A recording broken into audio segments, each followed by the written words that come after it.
بسم اللہ الرحمن الرحیم۔ السلام علیکم۔ آج 5 جنوری بروز جمعہ ہم بات کریں گے نواز شریف کی تاحیات نااہلی کے حوالے سے۔ سپریم کورٹ آف پاکستان میں جو سماعت ہوئی ہے، عدالتی معاون اور جہانگیر خان ترین کے جو وکیل ہیں مخدوم علی خان، وہی کھڑے ہو گئے اور انہوں نے کہا کہ جن کیسز پر عدالت ڈکلیریشن دے چکی ہے اور وہ فائنلی ڈیسائیڈ ہو چکے ہیں، اب ان کو نہیں چھیڑا جا سکتا۔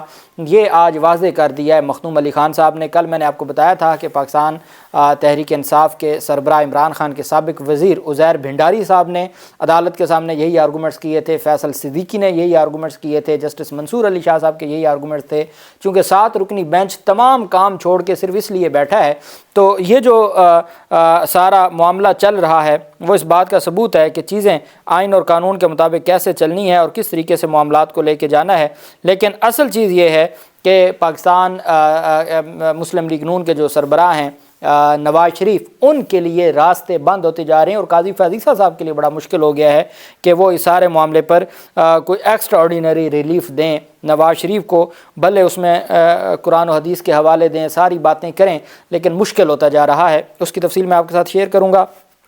پہلے تو میں آپ کو بتاتا چلوں کہ پاکستان تحریک انصاف کے جو لوگ تھے، ان کی جانب سے اعظم سواتی کی جانب سے NA-15 جو مانسیرہ میں نواز شریف کے کاغذات نامزدگی چیلنج کیے گئے تھے، اس پر عدالت میں سماعت ہوئی اور الیکشن ٹرائبونل نے کیس کی سماعت 8 جنوری کے لیے ملتوی کرتے ہوئے ریکارڈ طلب کر لیا ہے۔ نواز شریف کے مانسیرہ کے حلقے NA-15 سے کاغذات نامزدگی کیس کی سماعت 8 جنوری تک ملتوی کر دی۔ کیپٹن ریٹائرڈ صفدر عدالت میں پیش ہوئے۔ نواز شریف کے بہاف پر اعظم سواتی کی جانب سے یہ درخواست دائر کی گئی تھی اور عدالت نے 8 جنوری کے لیے جو NA-15 مانسیرہ کے ریٹرننگ افسر تھے ان سے ڈاکومنٹس اور ان سے تفصیلات طلب کر لی ہیں۔ 8 جنوری کو ہی لاہور میں ان کے خلاف جو کیس ہے اس پر سماعت ہونی ہے، اور 8 جنوری کو ہی مانسیرہ جو پشاور ہائی کورٹ کے ٹرائبونل ہیں اس میں سماعت ہونی ہے۔ الٹیمیٹ اب یہ جو معاملہ ہے یہ نواز شریف کی مشکلات میں اضافہ ہوتا جا رہا ہے، اور سپریم کورٹ آف پاکستان میں بھی جو مشکلات ہیں وہ ختم ہونے کا نام نہیں لے رہی بلکہ بڑھ رہی ہیں۔ آج سپریم کورٹ آف پاکستان میں جب سماعت ہوئی، 7 رکنی بینچ نے سماعت شروع کی، جہانگیر خان ترین کے وکیل مخدوم علی خان نے دلائل کا آغاز کیا، جبکہ چیف جسٹس نے ریمارک دیا کہ الیکشن سے متعلق تمام کیسز آئندہ ہفتے ریگولر بینچ میں مقرر ہوں گے۔ اس کیس میں انفرادی لوگوں کے مقدمات نہیں سنیں گے، انفرادی لوگوں کے الیکشن معاملات آئندہ ہفتے سنیں گے، ہو سکتا ہے تب تک ہمارا اس کیس میں آرڈر بھی آ چکا ہو۔ مخدوم علی خان نے کہا کہ اس عدالت کے سامنے بنیادی سوال اس عدالت کے سابقہ فیصلے کا ہے۔ اس عدالت نے پبلک نوٹس جاری کیا، اس پر میں آیا ہوں پبلک نوٹس میں۔ اب بیسیکلی یہ بات سپریم کورٹ آف پاکستان جان چکی ہے کہ ہم صرف باہر سے ایسا کوئی ریلیف نہیں دے سکتے کہ ہم کہیں جی کہ ٹھیک ہے جو سیکشن 232 ہے وہ بالکل درست ہے۔ آج پریکٹس اینڈ پروسیجر کا حوالہ دیا سپریم کورٹ کے چیف جسٹس قاضی فیضیسہ صاحب نے کہ جی پریکٹس اور پروسیجر ایکٹ کے بعد یہ جو قانون ہے یہ درست ہے، وہ قانون سازی کر سکتے ہیں۔ تو اس پریکٹس اینڈ پروسیجر قانون پہ سپریم کورٹ کا اپنا جو 10 رکنی بینچ کا فیصلہ ہے وہ یہ ہے کہ ماضی سے اطلاق نہیں ہوگا، تو پھر اگر اسی کا اطلاق الیکشن ایکٹ کی ترمیم پہ کرتے ہیں تو ماضی سے اطلاق نہیں ہوگا، ماضی سے اطلاق نہیں ہوگا، نواز شریف کو پھر فائدہ نہیں ہونا۔ تو اگر تو پریکٹس اینڈ پروسیجر ایکٹ کا اطلاق کرنا ہے قاضی فیضیسہ صاحب نے تو پھر بھی نواز شریف کو فائدہ نہیں ہونا۔ اب مسئلہ یہاں پہنچ گیا ہے، تمام جو عدالتی معاونین ہیں وہ اس بات پر عدالت کو یہ بتا رہے ہیں کہ جناب والا آپ کو نواز شریف کیس کا جو فیصلہ تھا یا سمیع الحق جو کیس فیصلہ تھا اس کو چھیڑے بغیر آپ نہیں کر سکتے۔ اب اس کو کیسے چھیڑیں جو یہاں تو اپیل آئی ہوئی ہے، اپیل میں سپریم کورٹ کے فیصلے کو کیسے چھیڑا جا سکتا ہے، وہ فیصلے جس پر نظر ثانیہ خارج ہو چکی ہیں اس کو کیسے چھیڑا جا سکتا ہے۔ تو یہ معاملہ بڑا دلچسپ ہو گیا ہے اور بڑا بنیادی ہو گیا ہے۔ جسٹس منصور علی شاہ صاحب نے کہا کہ آپ کے مطابق نااہلی کا جو ڈیکلیریشن ہے وہ سول کورٹ سے آئے گا۔ مخدوم علی خان نے کہا جی ڈیکلیریشن سول کورٹ سے آئے گا، سول کورٹ فیصلے پر کسی کا کوئی بنیادی آئینی حق تا عمر ختم نہیں ہوتا۔ کامن لا سے ایسی کوئی مثال مجھے نہیں ملی، کسی کا یوٹیلیٹی بل بقایا ہو جب ادا ہو جائے تو وہ اہل ہو جاتا ہے۔ جسٹس جمال مندوخیل نے کہا کہ سول کورٹ نااہلی کا ڈیکلیریشن دے سکتا ہے، تو مخدوم علی خان نے کہا کہ سول کورٹ ایسا ڈیکلیریشن نہیں دے سکتا۔ کون سا سول کورٹ ہے جو کسی کو واجبات باقی ہونے پر کہہ دے کہ یہ صادق اور امین نہیں ہے۔ منصور علی شاہ صاحب نے ریمارک دیا کہ کیا قانون سازی سے ڈیکلیریشن پر نااہلی کی مدت متعین کی جا سکتی ہے۔ مخدوم علی خان نے کہا کہ آئین میں کورٹ آف لاء کی بات ہے جس میں سول اور کرمنل دونوں عدالتیں آتی ہیں۔ کل جسٹس مسرت ہلالی نے پوچھا کہ آرٹیکل 62 اور 63 الگ الگ رکھنے کی وجہ کیا تھی، اہلیت اور نااہلی کو الگ الگ رکھا گیا ہے۔ محمد علی مظہر نے استفسار کیا کہ آرٹیکل 62 کا اطلاق الیکشن سے پہلے ہی ہوتا ہے یا بعد میں بھی ہو سکتا ہے؟ چیف جسٹس نے کہا ہم خود کو آئین کی صرف ایک مخصوص جز تک محدود کیوں کر رہے ہیں؟ ہم آئینی تاریخ کو، بنیادی حقوق کو نظر انداز کیوں کر رہے ہیں؟ آئینی تاریخ کے یہ جو ترمیم ہے یہ ضیاء الحق کے دور میں تھی، تو ہم آئین پر جنرل ایوب سے لے کر اب تک تجاوز کیا گیا۔ چیف جسٹس نے ریمارک دیا کہ مخصوص نئی جزئیات داخل کرنے سے کیا باقی حقوق لے لیے گئے؟ ہم پاکستان کی تاریخ کو بھول نہیں سکتے، پورے ملک کو تباہ کرنے والے 5 سال کے بعد اہل ہو جاتا ہے۔ چیف جسٹس نے سوال اٹھایا کہ صرف کاغذات میں نامزدگی میں غلطی ہو جائے تو تاحیات نااہل صرف ایک جرنل نے یہ شک ڈال دی تو ہم سب پابند ہو گئے؟ خود کو محدود نہ کریں، بطور آئینی ماہر ہمیں وسیع تناظر میں سمجھائیں۔ چیف جسٹس نے کہا گیا کہ عام قانون سازی ترمیم کا راستہ روک سکتی ہے۔ اس کا کیا مطلب ہے کہ ہم اپنی مرضی سے جو فیصلہ چاہیں کر دیں؟ کیا ہمارے پارلیمان میں بیٹھے لوگ بہت زیادہ سمجھدار ہیں؟ پاکستان کی پارلیمان کا جو امتحان ہے کیا وہ دنیا کی کسی پارلیمان کا ہے؟ مخدوم علی خان نے کہا کہ آرٹیکل 62 اور 63 کو ایک دوسرے سے الگ نہیں پڑھا جا سکتا، آرٹیکل 17 سے الگ بھی نہیں پڑھا جا سکتا۔ چیف جسٹس نے ریمارک دیا کہ یہ کہا گیا کہ سادہ قانون سازی سے آئین میں دی چیز نہیں بدلی جا سکتی، ہم مگر آئینی ترمیم کو بھی کالعدم کر دیتے ہیں۔ کیا پاکستانی ارکان پارلیمنٹ دنیا میں سب سے بہترین ہے؟ مخدوم علی خان نے موقف اپنایا کہ ظاہر ہے ایسا نہیں ہے۔ چیف جسٹس نے کہا کیا تو پھر ہم نے اپنے ارکان کی اہلیت کا جو پیمانہ رکھا دنیا میں کہیں اور ہے؟ مخدوم علی خان نے کہا کہ میرے علم میں نہیں ہے کہ دنیا میں کہیں ایسا ہو۔ منصور علی شاہ نے کہا کہ میں آئین کو 18ویں ترمیم کے بعد سے دیکھ رہا ہوں، ہمیں تشریح کے لیے آئین میں دیے ٹولز پر ہی انحصار کرنا ہے۔ چیف جسٹس نے کہا کہ آئین نے نہیں کہا تھا نااہلی تاحیات ہے، یہ ہم نے کہا تھا۔ پاکستان کی تاریخ کو فراموش نہیں کیا جا سکتا۔ ہم نے نااہلی سے متعلق کیس میں پبلک نوٹس جاری کیا مگر کوئی ایک سیاسی جماعت فریق نہیں بنی، پاکستان کی عوام کا کسی کو خیال ہی نہیں ہے۔ عدالت نے یہ ناراضگی کا بھی اظہار کیا کہ کوئی سیاسی جماعت عدالت میں نہیں آئی۔ مخدوم علی خان نے کہا کہ الیکشن ٹرائبونل پورے الیکشن کو بھی کالعدم قرار دے سکتا ہے، الیکشن میں کرپٹ پریکٹس کی سزا 2 سال ہے۔ جسٹس جمال بندوخیل نے کہا کہ اگر کوئی فراڈ کرتا ہے تو اس کا جو مخالف ہے وہ اس کے خلاف آ کے عدالت میں کیس کر سکتا ہے اور اس سارے معاملے کو دیکھ سکتا ہے۔ چیف جسٹس نے کہا کہ جو آئین ہے وہ بڑا کلیئر ہے، اور مندوخیل نے کہا کہ اگر کوئی فراڈ کرتا ہے تو اس کا مخالف FIR درج کرتا ہے، کیا سزا تاحیات ہوگی؟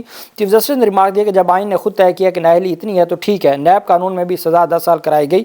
آئین وکلا کے لیے نہیں، عوام پاکستان کے لیے۔ آئین کو آسان کریں، آئین کو اتنا مشکل نہ بنائیں کہ لوگوں کا اعتماد ہی کھو دیں، فلسفیانہ باتوں کی بجائے آسان بات کریں۔ اچھا، جو بھی بات تاحیات نااہلی کے خاتمے کی طرف نہ جائے اس پر وہ ٹوک دیتے ہیں کہ نہیں یہ نہیں باتیں کرنی، ہر وہ بات منظور ہے یا سنی جائے گی جو تاحیات نااہلی ختم کرتی ہے۔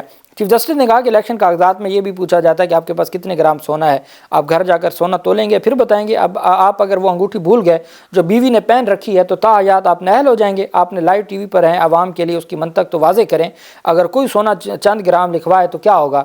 جسٹس جمال نے کہا کہ لوگوں کو طے کرنے دے کون سچا ہے اور کون ایماندار ہے۔ جسٹس مسرت ہلالی نے کہا کہ ایک مخصوص کیس کے باعث حلقے کے لوگ اپنے نمائندے سے محروم کیوں ہوں؟ اب یہ ساری باتیں صرف نواز شریف کی حد تک ہیں، عمران خان کی حد تک وہ چینج ہوں گی۔ منصور علی شاہ نے کہا کہ مدت 5 سال طے کرنے کا معاملہ عدالت آیا، کیا ہم 232(3) کو ریڈ ڈاؤن کر سکتے ہیں؟ جسٹس جمال نے کہا کہ یہ بہت مشکوک نظریہ ہے۔ منصور علی نے کہا کہ کیا عدالت یہ کہہ سکتی ہے کہ پارلیمنٹ 232(3) کو اس طرح طے کرے کہ سول کورٹ سے ڈگری ہوئی تو سزا 5 سال ہوگی؟ مخدوم علی خان نے کہا کہ سپریم کورٹ 185 کے تحت اپیلیں سن رہا ہے۔ اب آپ سنتے جائیں، 185 کے تحت آپ اپیلیں سن رہے ہیں، 232(3) کو اگلا پارلیمنٹ ختم کر سکتا ہے۔ عدالت نے طے کرنا ہے کہ سمیع اللہ بلوچ کیس درست تھا یا نہیں۔ اگر سمیع اللہ بلوچ کیس کا لدم قرار دیا گیا تو قانون کا اطلاق ہوگا۔ جسٹس محمد علی مظہر نے کہا کہ ہم سیکشن 232 کو کیسے لدم قرار دیں، وہ تو ہمارے سامنے ہے ہی نہیں۔ مخدوم علی خان نے کہا کہ تاحیات نااہلی کا اصول عدالتی فیصلے سے طے ہوا۔ جسٹس یحییٰ نے ریمارک دیا کہ میرے خیال میں فیصلے میں تاحیات کا ذکر نہیں ہے۔ مخدوم علی خان نے کہا کہ فیصلے میں کہا گیا جب تک ڈکلیریشن رہے گی نااہلی رہے گی۔ جسٹس امین الدین خان نے استفسار کیا کہ اگر عدالت ڈکلیریشن ہی کی تشریح کر دے تو کیا مسئلہ حل ہو جائے گا؟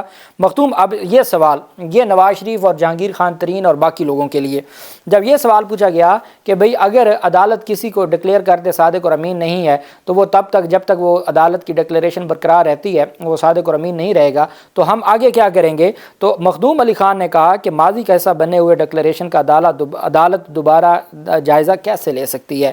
ماضی میں جیسے نواز شریف اور جہانگیر خان ترین کا کیس ہے جس میں عدالت ڈکلیریشن دے چکی ہے، ماضی کا حصہ بنے ہوئے ڈکلیریشن کا عدالت دوبارہ کیسے جائزہ لے سکتی ہے؟ جو مقدمات قانونی چارہ جوئی کے بعد حتمی ہو چکے انہیں دوبارہ نہیں کھولا جا سکتا۔ مخدوم علی خان کہہ رہے ہیں، جہانگیر خان ترین کے وکیل کہہ رہے ہیں، وہ کہتے ہیں جی بڑی واضح بات ہے کہ جو معاملات پہلے حل ہو چکے ہیں، قانونی چارہ جو اس مراد یہ ہوتا ہے کہ جن کی ریویو بھی فائل ہو گئی اور جو فائنل ہو چکے ان کو نہیں کھولا جا سکتا، جو مقدمات قانونی چارہ جوئی کے بعد حتمی ہو چکے ہیں انہیں دوبارہ نہیں کھولا جا سکتا، انہوں نے بات ہی ختم کر دی۔ منصور علی شاہ صاحب نے کہا کہ ڈکلیریشن حتمی ہو چکا ہے تو الیکشن پر اس کے اثرات ہوں گے۔ وکیل مخدوم علی خان نے کہا کہ امریکہ میں قانون کا عدم ہو تو کانگریس نیا قانون بنا لیتی ہے، امریکی کانگریس اپنی عدالت کو قائل کرتی ہے کہ اپنے فیصلے کا دوبارہ جائزہ لیا جائے۔ چیف جسٹس نے استفسار کیا کہ آپ چاہتے ہیں عدالت طاہر حیات نہلی کا فیصلہ واپس لے؟ وکیل مخدوم علی خان نے کہا طاہر حیات نہلی کا فیصلہ واپس ہونے تک مدت کم نہیں ہو سکتی، آپ کو واپس لینا ہوگا، وہ کیسے لینا ہے یہ آپ نے دیکھنا ہے۔ محمد علی مظہر نے کہا کہ قانون سازی کے ذریعے ڈکلیریشن کی مدت 5 سال کی گئی ہے۔ مخدوم علی خان نے موقف اپنایا کہ نہلی کی مدت مناسب وقت کے لیے ہونی چاہیے، طاہر حیات نہیں۔ چیف جسٹس نے کہا پورا پاکستان 5 سال نہلی مدت کے قانون سے خوش ہے، پورا پاکستان، کسی نے قانون چیلنج ہی نہیں کیا۔ منصور علی شاہ نے کہا کیا ایسی مثال ہے کہ جمہوریت کے رنگ میں کسی کو واپس آنے بارے سزاؤں کو دیکھا جائے؟ جسٹس محمد علی مظہر نے استفسار کیا کہ ہم یہ کہہ سکتے ہیں کہ ڈکلیریشن کی مدت 5 سال ہے؟ مخدوم علی خان نے کہا جب قانون چیلنج ہوگا عدالت تب دیکھ سکتی ہے۔ منصور علی شاہ نے کہا کہ کیا آئینی شک کو عام قانون سے ریگولیٹ کیا جا سکتا ہے؟ چیف جسٹس نے کہا پریکٹس اینڈ پروسیجر کیس میں اصول طے کر چکے کہ قانون سے ریگولیٹ کیا جا سکتا ہے۔ اب اگر پریکٹس اینڈ پروسیجر کی طرف جائیں گے، اب منصور علی شاہ کہہ رہے ہیں کہ جو آئینی شک ہے اس کو عام قانون سے ریگولیٹ نہیں کیا جا سکتا۔ قاضی فیضی صاحب جواب دے رہے ہیں کہ نہیں کیا جا سکتا ہے، ہم نے پریکٹس اینڈ پروسیجر ایکٹ میں بھی تو کیا ہے، اس میں تو پھر آپ نے جو ماضی سے اطلاق تھا وہ بھی ختم کیا۔ چیف جسٹس نے کہا پریکٹس اینڈ پروسیجر کا قانون میں اصول طے کر چکے ہیں کہ قانون سے ریگولیٹ ہو سکتا ہے۔ مخدوم علی خان نے کہا کہ آسٹریلیا میں کرمنلز کو بے دخل کرنے کا قانون تھا، کوئی اور ملک مگر ان لوگوں کو لینے کو تیار نہ ہوتا، ایسے میں طے پایا کہ شخص کو فوری رہا کیا جائے۔ چیف جسٹس نے کہا کہ سارے معاملے کا موجودہ کیس سے کیا تعلق ہے؟ مخدوم علی خان نے کہا کہ تعلق سزا کی مدت کا ہے، غیر معینہ مدت تک کسی کو سزا نہیں دی جا سکتی۔ جسٹس جمال نے کہا کہ ایسی کوئی مثال ہے سمیلہ بلوچ کے بعد کیس کو طاہر حیات نہل کیا گیا ہو؟ چیف جسٹس نے سوال اٹھایا کہ کیا ڈکلیریشن کو ختم کیا گیا؟ مخدوم علی خان نے جواب دیا ایسی کوئی مثال موجود نہیں ہے۔ جسٹس مندو خیل نے استفسار کیا کہ ثناء اللہ بلوچ کے لیے بھی سمیع اللہ بلوچ کیس میں کچھ کہا گیا؟ وکیل مخدوم علی خان نے کہا کہ نواز شریف کو نہل کیا گیا۔ چیف جسٹس نے ریمارک سے کسی کا نام نہ لینا۔ وکیل مخدوم علی خان نے کہا کہ تنخواہ لینے کا سہارا لے کر نہلی کی گئی۔ چیف جسٹس نے کہا وہ بات نہ کریں جو ہمارے سامنے ہے ہی نہیں، وکیل وہ کیس نہیں لڑتا جس کی اسے فیس نہ ملی ہو۔ جہانگیر ترین کے وکیل مخدوم علی خان کے دلائل مکمل ہو گئے۔ وکیل درخواست گزار نے موقف اپنایا کہ عدالتی فیصلے تک ہر شخص کی صادق اور امین ہوگا، 1-2 غلطیوں سے کسی کو بے ایمان قرار نہیں دیا جا سکتا، اگر کوئی غلطی ہو بھی تو 5 سال کی مدت مقرر کر دی گئی ہے، ایسا کوئی ڈکلیریشن آج تک نہیں آیا کہ کوئی صادق اور امین نہ ہو۔ وکیل درخواست گزار نے کہا کہ جرائم پیشہ افراد کو ایماندار اور امین قرار نہیں دیا جا سکتا، نہلی کا ڈکلیریشن شواہد ریکارڈ کرنے کے بعد ہی دیا جا سکتا ہے، سپریم کورٹ اور ہائی کورٹ کسی کو نہل قرار نہیں دے سکتی۔ عدالت نے سماعت وقفے کے بعد، جمعہ کے وقفے کے بعد ملتوی کر دی۔ اب یہ بات بڑی واضح ہو گئی کہ یہ ایسا معاملہ ہے کہ جس کو نہ اگلا جا سکتا ہے نہ نگلا جا سکتا ہے۔ سپریم کورٹ کے جو فیصلے ہیں جن میں نظر ثانیاں بھی خارج ہو چکی ہیں، ان میں کیسے ریلیف ملے گا، یہ اتنا بڑا سوال ہے کہ جس کا کوئی بھی، اب سپریم کورٹ اب 232 کو خود چھیڑ بیٹھی ہے، سپریم کورٹ نہ چھیڑتی تو کسی نے نہیں چھیڑنا تھا، اب سپریم کورٹ خود چھیڑ بیٹھی ہے 232 کو۔ اب 232 کو آئینی جو تشریح ہے سپریم کورٹ کے فیصلے کے ہوتے ہوئے 232 کس طریقے سے برقرار رکھتی ہے، یہ بھی بہت بڑا سوالیہ نشان ہے۔ کھیل دلچسپ مرحلے میں داخل ہو گیا ہے۔ اب دیکھتے ہیں کہ جمعہ کے بعد اٹارنی جنرل نے دلائل دینے ہیں، اللہ پاک پاکستان کا حامی و ناصر ہو۔ ایک بات مجھ سے پوچھی گئی کہ جی نواز شریف کے وکیل، میں نے کہا نواز شریف کے ایک تو وکیل پیش ہوئے ہیں، دوسری بات یہ ہے کہ نواز شریف کو وکیل کرنے کی ضرورت کیا ہے جب ریاست ان کا کیس لڑ رہی ہے، اٹارنی جنرل آف پاکستان بار بار نواز شریف کا کیس لڑ رہے ہیں، تو ان کو کیا ضرورت تھی کیس کرنے کی، انہوں نے تو وہ کیے ہوئے ہیں۔ اللہ پاک پاکستان کا حامی و ناصر ہو۔ بہت شکریہ، اللہ حافظ، پاکستان زندہ باد۔